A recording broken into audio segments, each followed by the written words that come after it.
Stand रहता अच्छा रहता ना, ये से पकड़ के रखो। हाँ गेटवे का भी व्यू लेना। पीछे ले जाना खड़ा है।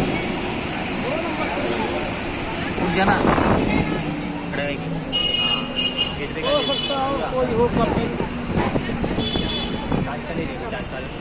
इधर से हाँ आ रहा है। हमें याद में तो नहीं है, हमें याद में तो एक ही कपिल है।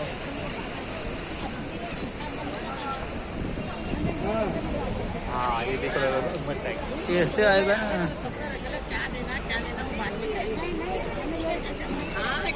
दूर से लेना पड़ता है क्या?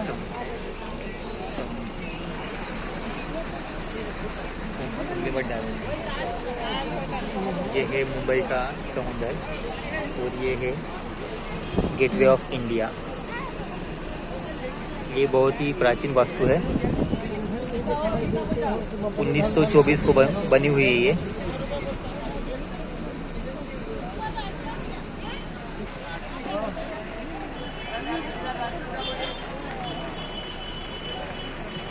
चलो ठीक।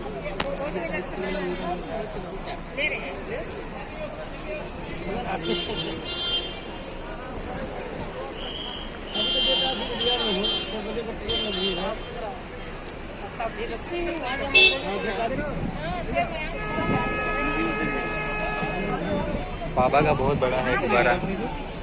चलो ठीक है, अगर लेट फेट होता है तो फिर फूल लगाते हैं।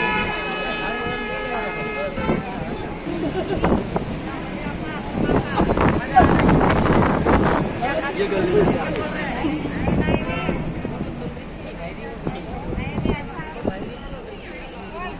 नहीं दिखा, घर में बताऊंगा, रहने नहीं तो